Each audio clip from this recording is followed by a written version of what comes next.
30 college आणि 36 हायस्कूलला कार्यक्रम झाले, कोल्हापूर, सातारा, पुणे आणि नगर, आणि जवळजवळ 50,000 विद्यार्थ्यांनी कार्यक्रम हे अटेंड केलेले आहेत. आणि आता हा 5वा कार्यक्रम ह्या अकॅडमिक वर्षाचा माझा होतोय. याच्या अगोदर सोनवणे साहेब साकोरला होते, तिथं बी कार्यक्रम झालेला आहे आणि आज इथं पण येण्याचा योग त्यांच्यामुळे भेटलेला आहे. आता जास्त न सांगता तुम्हाला विषयावर जाऊन मी थोडक्यात सांगतो, कारण खूप उशीर झालेला आहे. तरी पण आजच्या दिवस थोडीशी कळ काढून तुम्ही हे मार्गदर्शन काळजीपूर्वक ऐका, सगळ्यांनी समोर बघा. सर्वात प्रथम जे आपल्याला अपॉर्च्युनिटी चालू होतात ते ग्रूमिंग 5वीपासून चालू होतं. 5वीला राष्ट्रीय मिलिटरी स्कूल आणि सैनिक स्कूलला आपल्याला ऑनलाईन फॉर्म भरून परीक्षा देता येते. त्याच्यानंतर 8वीला शिकत असताना मुलं मुली दोघांना राष्ट्रीय मिलिटरी स्कूल आणि सैनिक स्कूलला फॉर्म भरता येतात. म्हणजे आपली तयारी 5वीपासून सुरू झाली पाहिजे. म्हणजे जवळजवळ 12वीला जाऊस्तोवर 7 वर्ष किंवा 4 वर्ष निदान भेटले म्हणजे मुलं तयार होतात आणि त्या परीक्षेच्या मेरिटमध्ये येतात. अदरवाईज डायरेक्ट तुम्ही 11वी-12वीला जाऊन जर फॉर्म भरले तर मेरिटमध्ये येण्याची शक्यता फार कमी असते. आता सुरुवात करू आपण राष्ट्रीय मिलिटरी स्कूल. भारतामध्ये राष्ट्रीय मिलिटरी स्कूल 5 आहेत. 2 राजस्थानमध्ये आहेत, अजमेर आणि धौलपूर. अजमेर आणि धौलपूर राजस्थानमध्ये 2 शाळा आहेत. त्याच्यानंतर चेहल्ला, शिमला, हिमाचल प्रदेशमध्ये 1 शाळा आहे आणि कर्नाटकमध्ये बँगलोर आणि बेळगावला 2 शाळा आहेत. अशा टोटल 5 शाळा आहेत. 5वीला 1 मुलांची बॅच आणि 1 मुलींची बॅच घेतात. ते साधारणतः 100 वॅकन्स्या मिनिमम असतात. आणि 8वीला 5 शाळामध्ये 500 वॅकन्स्या 5वीच्या आणि 100 वॅकन्स्या 9वीच्या. म्हणजे ते 5वीच्या मुलांना 6वीला ॲडमिशन देतात आणि 8वीच्या मुलांना 9वीला ॲडमिशन देतात. तर अशा प्रकारचे राष्ट्रीय मिलिटरी स्कूल 5 आहेत आणि तिथं जवळजवळ 500 ते 600 वॅकन्स्या आता दरवर्षी असतात. मुलींना दोघांनाही सारख्याच अपॉर्च्युनिटी आहेत आणि रेसिडेन्शियल या गव्हर्नमेंटच्या शाळा आहेत ह्या, आणि रक्षा मंत्र्याच्या अंडरमध्ये ह्या शाळा काम करतात. आणि ह्या शाळेत जर सिलेक्शन झालं तर 6वीपासून 12वीपर्यंत किंवा 9वीपासून 12वीपर्यंत त्यांच्या अंडरमध्ये अकॅडमिक, फिजिकल आणि मिलिटरी प्रशिक्षण दिलं जातं आणि मुलींना NDAसाठी तयार केलं जातं. याची जाहिरात दरवर्षी ऑगस्ट महिन्यात 15 ऑगस्ट नंतर निघते. आता निघालेली नोटिफिकेशन आणि ऑनलाईन फॉर्म भरायची शेवटची तारीख 19 सप्टेंबर आहे. म्हणजे आता 1 आठवडा आहे, अजून 5-6 दिवस आहेत. राष्ट्रीय मिलिटरी स्कूलला फॉर्म भरायची मुदत अजून 5-6 दिवस आहेत. जे मुली 5वीला शिकतात आणि 8वीला शिकतात आणि इंटरेस्टेड आहेत, शिक्षक वर्गांना मी विनंती करेन की असे काही होतकरू असेल तर त्यांचा फॉर्म भरा तुम्ही. त्यांना ऑनलाईन आपण ट्रेनिंग देऊ मारुती साहेबांच्या अकॅडमीला. त्यांची फी कमी घेऊ, त्यांना ट्रेनिंग देऊ. आणि जरी तुम्ही मेरिटमध्ये नाही आले तर पुढच्या महिन्यामध्ये सैनिक स्कूलची जाहिरात निघते. मग हेच 5वी आणि 8वीचे मुली परत सैनिक स्कूलसाठी ऑनलाईन फॉर्म भरून परीक्षा देऊ शकतात. अशी तयारी पुढं चालू ठेवायची. आता आपल्याला सांगतो, सैनिक स्कूल भारतामध्ये सुरुवातीला 12 सैनिक स्कूल होते. त्यात महाराष्ट्रामध्ये सातारा आणि चंद्रपूर हे 2 शाळा होत्या आणि बाकी 10 रेस्ट ऑफ द भारतामध्ये होत्या. मागच्या 2 वर्षापासून, जर की आता 3रं वर्ष आहे, 21 शाळा अजून सैनिक शाळा झाल्या. म्हणजे 21 आणि 12 आज 33 शाळा आहेत भारतामध्ये. त्याच्यात महाराष्ट्रामध्ये सातारा, चंद्रपूर आणि प्रवरानगर ही 3री शाळा शासनाचं सैनिक स्कूल झालेलं आहे.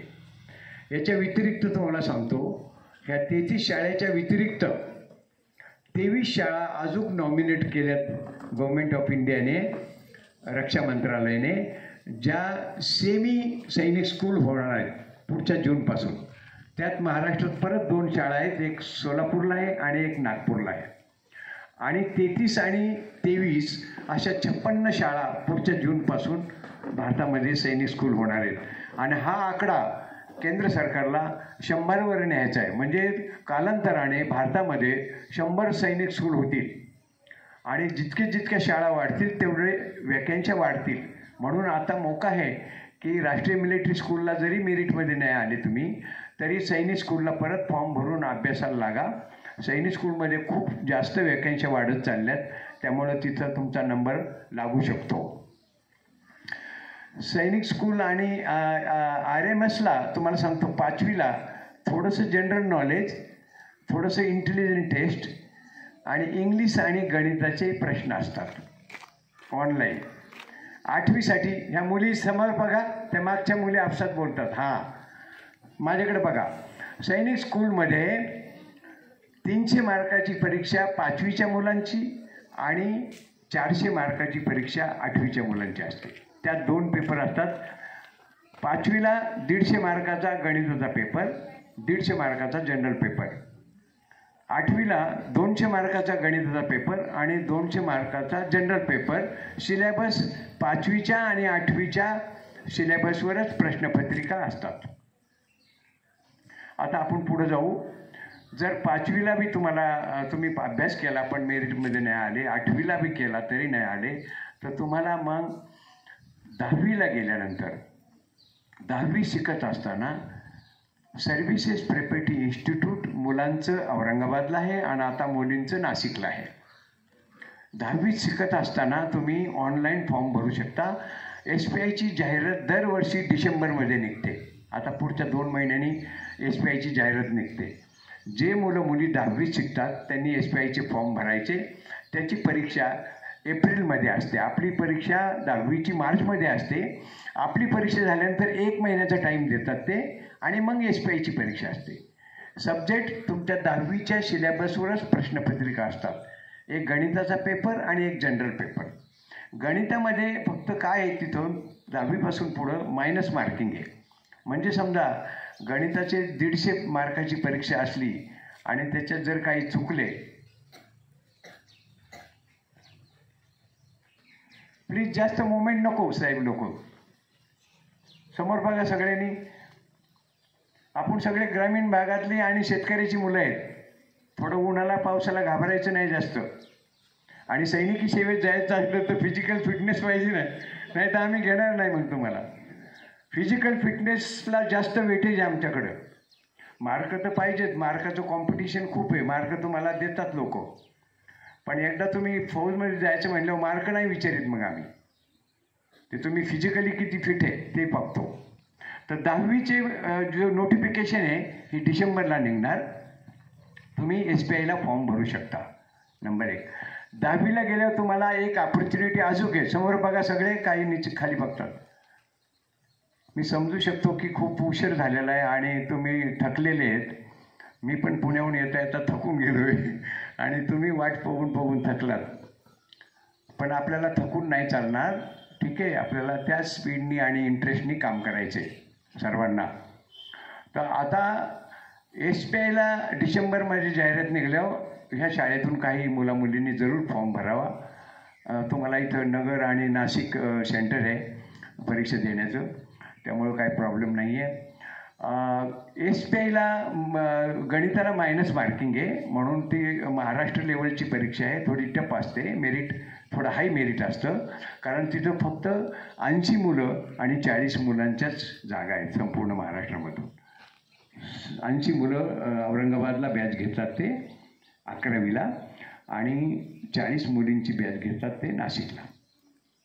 तर हे लक्षात ठेवा.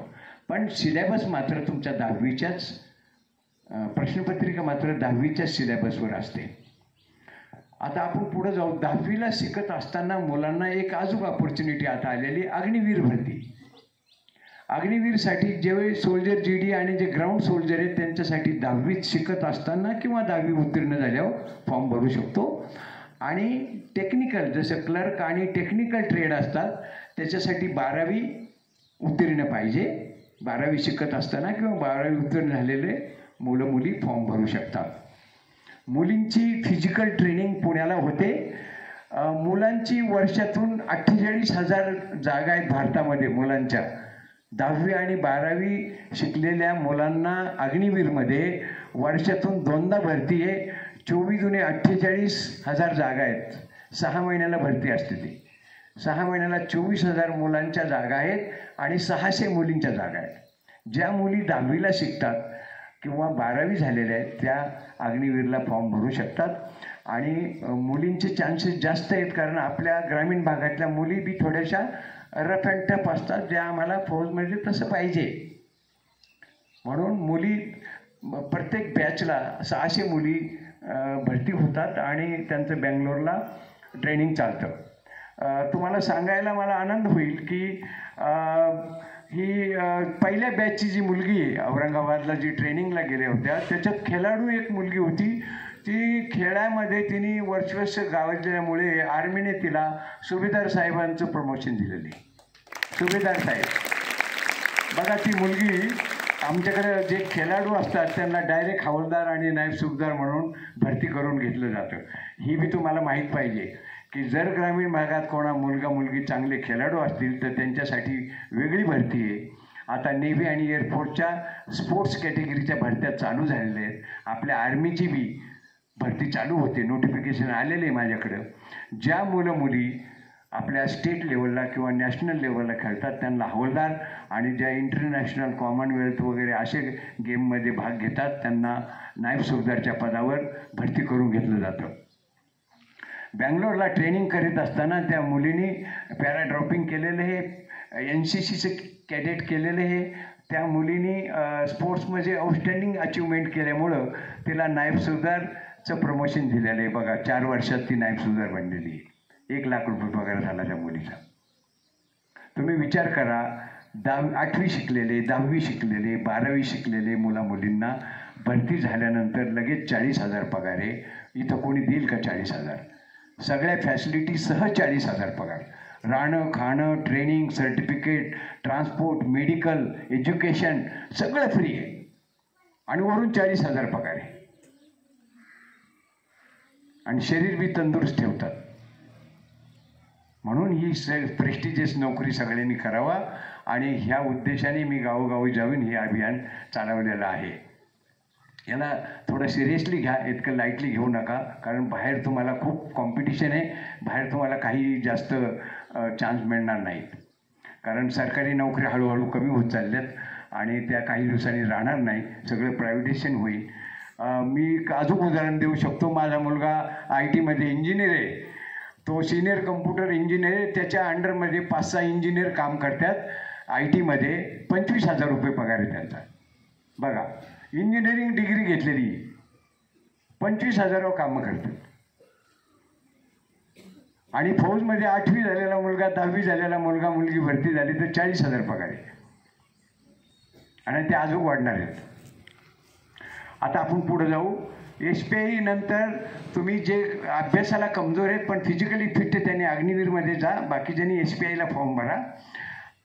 डिसेंबरमध्येच SPI नंतर आपल्याला अपॉर्च्युनिटी आहे NDAला जाण्याची. समोर बघा सगळे, NDAला जाण्याची अपॉर्च्युनिटी हे 12वी शिकत असताना तुम्ही NDAला फॉर्म भरू शकता आणि 12वी उत्तीर्ण झाल्यावर भरू शकता, मुलं मुली दोन्ही पण. याची बी नोटिफिकेशन डिसेंबरच्या 20 तारखेला साधारणतः निघते. NDA आणि CDAची जाहिरात एकाच नोटिफिकेशनमध्ये असते, लक्षात घ्या. डिसेंबरच्या 20 तारखेला म्हणजे जे 12वी शिकतात किंवा 12वी उत्तीर्ण आहेत मुलं मुली ते NDAचे फॉर्म भरू शकतात नोटिफिकेशन झाल्यानंतर. आणि त्याच नोटिफिकेशनमध्ये ग्रॅज्युएट मुलामुलींसाठी बी CDAच्या परीक्षेसाठी ऑनलाईनचे फॉर्म असतात. ही प्रक्रिया डिसेंबरपासून सुरू होते.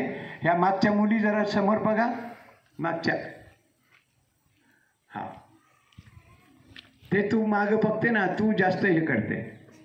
जी मागं बघत होती आता मुलगी, तुझं लक्ष नाही इथं माझ्याकडं. हां, तर डिसेंबरमध्ये NDAचे फॉर्म निघणार आहेत. तर जे मुलं आणि मुली 12वीला शिकतात ते फॉर्म भरू शकतात किंवा काहींनी 12वी उत्तीर्ण केलेले आहेत, आता कॉलेजला ॲडमिशन घेतले, ते पण NDAच्या फॉर्म भरू शकतात. एज लिमिट बघून ते करू शकतात. तर डिसेंबरमध्ये NDAचे फॉर्म निघतात. NDAला तुम्हाला 2 चान्स आहेत, 12वी शिकत असताना आणि 12वी उत्तीर्ण झाल्यानंतर. आता NDAची परीक्षा ही 900 मार्काची परीक्षा असते. त्याच्यात 300 मार्काचा गणिताचा पेपर असतो आणि 600 मार्काचा जनरल पेपर असतो. 300 मार्क गणिताचा पेपरमध्ये मायनस मार्किंग असतं. म्हणजे 100 प्रश्न आहेत, ते एका प्रश्नाला 3 मार्क असतात. उदाहरण सांगतो तुम्हाला, तुम्ही जर 100 गणितं व्यवस्थित केली तर तुम्हाला 300 मार्क मिळतील. आणि तुम्ही जर 90 गणितं जर बरोबर केली आणि 10 तुमची चुकली तर 90 मार्काचे तुम्हाला 270 गुण मिळतील. पण 10 गणितं चुकल्यामुळं 1.33 × 10 तुमची 13 मार्क त्याच्यातून मायनस होणार. आणि आपल्या ग्रामीण भागातली मुलं गणितात चुकतात आणि त्याच्यामुळं त्यांचे मायनस मार्किंग होतं आणि मायनस मार्किंग झाल्यामुळं ते मेरिटमध्ये येत नाही. म्हणजे 270 पैकी तुमचे 13 मार्क मायनस झाले, मग कसे मेरिटमध्ये येणार? म्हणून गणिताचा पेपर सोडवताना SPIचा असू, NDAचा असू, CDSचा असू, तुम्हाला गणितं बरोबर येत असली तरच करायचं, नाही तर करायचं नाही. NDAला जनरल पेपर 600 मार्काचा असतो. त्याच्यात 6 विषय असतात. इंग्लिश जनरल नॉलेज, त्याच्यानंतर तुमचे सायन्सचे 3 सब्जेक्ट आणि हिस्ट्री, जिओग्राफी आणि सिविक्स, असे 6 विषय 600 मार्काची परीक्षा असते. त्यात मायनस मार्किंग नाही. तुम्ही जसं लिहिताल तसं तुम्हाला मार्क मिळतील. आता आपण पुढे जाऊ. समजा NDAला बी तुम्हाला मेरिटमध्ये आला नाही, तो लाल टी शर्टचा मुलगा, लाल टी शर्ट हा, तो बघत नाही माझ्याकडे, तो मागं बघतोय. अरे मी पुण्याहून आलोय तुम्हाला भेटायला, माझ्याकडे बघा आणि समजून घ्या मी काय सांगतोय ते. आणि घरी जाऊन सांगा की ती पुण्याहून साहेब आलते, त्यांनी आम्हाला मार्गदर्शन केले आणि मला याचा फॉर्म भरायचा आहे सैनिक स्कूलचा, SPIचा, NDAचा. इतकं सोपं नाही ते. पुण्याचे, मुंबईचे, दिल्लीचे, हैदराबादचे, हे मोठ्या मोठ्या शहरांची मुलं का सैनिकी सेवेत अधिकारी का जास्त आहेत? कारण ते 5वीपासूनच तयारी सुरू करतात. ते 5वीपासूनच ठरवतात मला काय बनायचं ते. म्हणून मग ते 12वीपर्यंत जाऊस तर ते मेरिटमध्ये येतात. नाही तर आपल्या भागच्या मुलांना आपण डायरेक्ट 11वी-12वीच्या मुलांना फॉर्मच भरता येत नाही, तर तो मेरिटमध्ये कसं यायचा? NDAचं खूप मेरिट हाय आहे तुम्हाला सांगतो. मागचा रिझल्ट माझ्याकडे NDAचा समोर बघा. 8 लाख मुला-मुलींनी, 8 लाख प्लस आहे पण राऊंड ऑफ 8 लाख मुला-मुलींनी परीक्षा दिली. त्यातले 800 मुलाचं फक्त मेरिट बनलं आणि त्यातले 400 ट्रेनिंगला गेले एका टर्मला. CDSचे बी सेम. 8.5 लाख मुलांनी, ग्रॅज्युएट मुला-मुलींनी परीक्षा दिल्या. 8 लाखाची मेरिट बनली, त्याच्यात 8,000चं मेरिट बनलं आणि मग ते SSB आता चालू आहे सध्या. किती सिलेक्ट होतात? फार कमी वेकेन्सी असतात त्याच्या. खूप टफ आहे ते कॉम्पिटिशन. त्याच्यानंतर आपण पुढे जाऊ. समजा NDAला जर तुमचं नाही झालं तर 10+2 टेक्निकल एक एंट्री आहे, जी same as good as NDA आहे. टर्म्स अँड कंडिशन सगळे NDAवालेच आहेत, फक्त त्याला रिटन एक्झाम नाही आहे. म्हणजे तुम्ही 12वीला सायन्स पाहिजे, तुम्हाला 60% वरती मार्क पाहिजेत आणि तुम्ही GEE बेसिक इंजिनिअरिंग कोर्स केलेला असला तर तुम्ही ऑनलाईन वर्षातून 2दा 10+2 टेक्निकल एंट्रीसाठी फॉर्म भरू शकता. ही जाहिरात जून आणि डिसेंबरमध्ये निघते आणि त्यांना डायरेक्ट 5 दिवसाची SSB इंटरव्ह्यू होते, रिटन एक्झाम होत नाही. हे एक ॲडव्हान्टेज आहे टेक्निकल एंट्रीला. आणि त्यांचं प्रमोशन, त्यांची पोस्टिंग, त्यांचे प्रिव्हिलेजेस, त्यांचं सगळं ॲज गुड ॲज NDA असतं. NDAमध्ये सगळे जाऊ शकत नाही म्हणून सरकारने 10+2 टेक्निकल एंट्री चालू केलेली आहे. तर ही एक चांगली अपॉर्च्युनिटी आहे. जे मुलं NDAमध्ये मेरिटमध्ये येणार नाही, मुलं मुली, ते टेक्निकल एंट्रीला जाऊ शकतात. आता आपण पुढे जाऊया की समजा तुम्ही टेक्निकल एंट्रीला बी नाही झाले तर तुम्हाला कुठेतरी कॉलेजला जावं लागणार आहे. ज्या वेळेला तुम्ही कॉलेज शिकता, ज्या वेळेला तुम्ही ग्रॅज्युएट होता, हे लक्ष देऊन ऐका. नॉर्मल ग्रॅज्युएट जर झाले तुम्ही BA BCom BSc normal graduate, तर तुम्ही शॉर्ट सर्व्हिस कमिशन नॉन टेक्निकलसाठी जाऊ शकता. शॉर्ट सर्व्हिस कमिशन 3 टाईपचे आहेत, त्याच्यात नॉन टेक्निकल, टेक्निकल आणि NCC स्पेशल एंट्री. तर तुम्ही ग्रॅज्युएट असताना जर तुम्ही फॉर्म भरला तर तुम्ही शॉर्ट सर्व्हिस कमिशन नॉन टेक्निकलला जाऊ शकता. त्याच्यात सिलेक्ट झालं SSBला तर तुमचं 11 महिन्याचं ट्रेनिंग ऑफिसर ट्रेनिंग अकॅडमी चेन्नईला होणार आणि तुम्ही सेनामध्ये ऑफिसर म्हणून रुजू होणार. जर तुम्ही 12वी नंतर तुम्ही इंजिनिअरिंग केलं, कुठली इंजिनिअरिंग, मेकॅनिकल इंजिनियर, तुमचं कम्युनिकेशन इंजिनियर, तुमचे कम्प्युटर इंजिनियर, आजकाल खूप 22 टाईपचे इंजिनियर आहेत, कुठला इंजिनियर असला तर तो ग्रॅज्युएट इंजिनिअरिंग केल्यानंतर किंवा शेवटच्या वर्षाला असताना शॉर्ट सर्व्हिस कमिशन टेक्निकलला फॉर्म भरू शकतो. टेक्निकलमध्ये 2 टाईपचे कमिशन आहेत, एक शॉर्ट सर्व्हिस कमिशन आणि एक परमनंट कमिशन. शॉर्ट सर्व्हिसवाले कॅन्डिडेट OT चेन्नईला 11 महिन्याचा कोर्स करून ते टेक्निकल ग्रॅज्युएट करून सेनामध्ये अधिकारी रुजू होतात आणि दुसरे IMA डेहराडूनला परमनंट कमिशन, तिथे बी 11 महिन्याचा कोर्स करून ते टेक्निकल ऑफिसर म्हणून सेनामध्ये रुजू होतात. हे कोण लोक आहेत? हे जे इंजिनिअरिंग फील्डनी ग्रॅज्युएट झालेले आहेत. तिसरं कॅटेगरी हे आपल्याला NCC स्पेशल कॅटेगरी, जे मुलं आणि मुली NCC मधून ग्रॅज्युएट झाल्यात, ज्यांच्याकडं C सर्टिफिकेट आहे, ज्याचं ग्रेडिंग ॲटलिस्ट A-B ग्रेडिंग आहे आणि C सर्टिफिकेट होल्डर आहे, त्यांना बी रिटर्न एक्झाम नाही आहे, डायरेक्ट 5 दिवसाची SSB इंटरव्ह्यू आहे आणि त्या इंटरव्ह्यूत खरे उतरले तर त्यांना शॉर्ट सर्व्हिस कमिशन स्पेशल एंट्रीमध्ये ऑफिसर बनवलं जातं. तर शॉर्ट सर्व्हिस कमिशनचे बी हे 3 प्रकार आहेत. याच्या सिमेल्टेनियसली 2 कमिशन अजून आहेत. एक मुलींच्यासाठी आहे, ज्या मुली 12वी सायन्सनी आहेत आणि ज्यांनी नीटची परीक्षा पास केलेली आहे. NEET नीट मतलब मेडिकल बेसिक कोर्स आहे, तो कंपल्सरी आता. 12वी सायन्स आणि नीट केले त्या मुली BSc नर्सिंगला जाऊ शकतात. BSc नर्सिंगचे 5-6 कॉलेज आहेत भारतामध्ये, 6 कॉलेज आहेत, त्यातलं एक पुण्याला आहे आणि त्यांना 3 वर्ष BSc कॉलेज करून त्यांना BScची उपाधी देऊन मग त्यांना शासनामध्ये नर्सिंग ऑफिसर बनवलं जातं. तर मुलींच्यासाठी हे खूप चांगली अपॉर्च्युनिटी आहे. 250 ते 300 वॅकन्सी असतात दरवर्षी आणि आपल्याला ॲडव्हान्टेज काय, पुणे मुंबईला त्याचे ट्रेनिंग सेंटर आहेत. पुणे, मुंबई, अहमदाबाद, चंदीगड, दिल्ली, लखनौ, कलकत्ता आणि गुवाहाटी इतक्या ठिकाणी त्याचं ट्रेनिंग चालतं. म्हणून 12वी सायन्सनी आणि नीट केलेल्या मुलींनी BSc नर्सिंगला जायला पाहिजे. खूप चांगली अपॉर्च्युनिटी, खूप चांगली नोकरी, खूप चांगलं पेमेंट आणि प्रिव्हिलेजेस आहेत. ही एक अपॉर्च्युनिटी. दुसरे जे मुलं आणि मुली 12वी सायन्स आहेत आणि ज्यांनी नीट केले ते मेडिकल ऑफिसर म्हणून सेनामध्ये जाऊ शकतात. त्याचं सिलेक्शन तुम्ही 12वी नीटची परीक्षा पास केल्यानंतर तुम्हाला एक ऑप्शन फॉर्म असतो की तुम्हाला मिलिटरी MBBS करायचं का सिव्हिल MBBS करायचं. आमच्याकडं मिलिटरी MBBSला जागा थोड्या कमी असतात, सिव्हिल MBBSला जागा खूप जास्त असतात. आपापल्या आवडी आणि इंटरेस्टप्रमाणे त्यांना ते फॉर्म भरायचा चान्स देतात आणि जे मिलिटरी MBBSमध्ये फॉर्म भरतात मुलं मुली, त्यांचं ट्रेनिंग FMC पुण्याला होतं आणि तिथून ते ट्रेनिंग केल्यानंतर मग त्यांना MBBSची डिग्री दिली जाते आणि मग त्यांना सेनामध्ये मेडिकल अधिक ऑफिसर म्हणून कमिशन दिलं जातं. तर ही एक अपॉर्च्युनिटी आहे.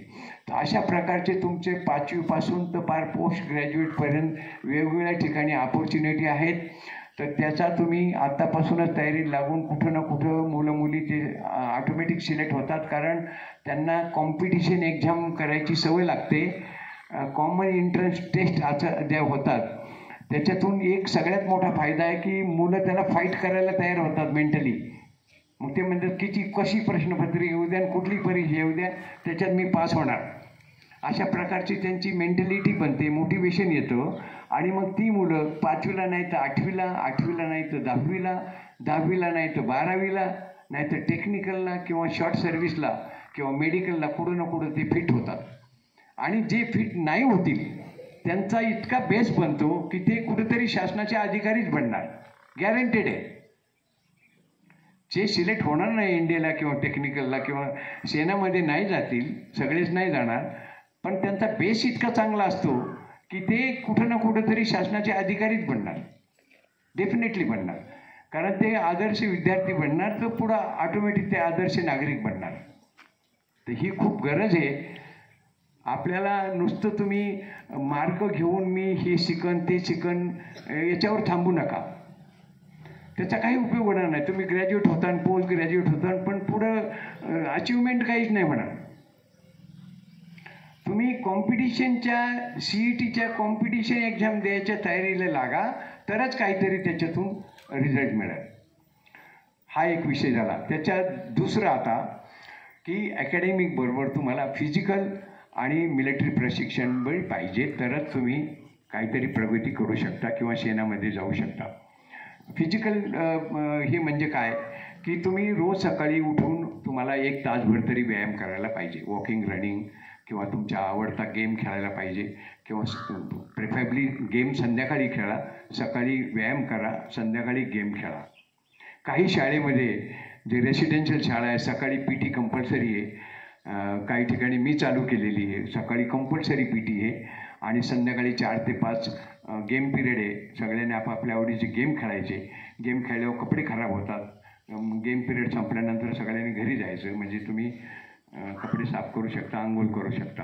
तर अशा प्रकारचं नियोजन बऱ्याच ठिकाणी आम्ही चालू केले आणि त्याचा उद्देश हा आहे की मुलं स्वतःहून कोणीही व्यायाम करत नाही, म्हणून ही प्रक्रिया शाळेमधून व्हायला पाहिजे किंवा तुम्ही स्वतः चालू करायला पाहिजे. सकाळी 1 तासभर व्यायाम, संध्याकाळी 1 तासभर गेम. कारण तुम्ही फिजिकली फिट झाल्याशिवाय तुम्हाला पुढं ऑपॉर्च्युनिटी नाही आहे, खासकर सेनामध्ये. आता तुम्हाला SSB बद्दल एक 5 मिनटं सांगतो आणि मी आवडतं घेतो.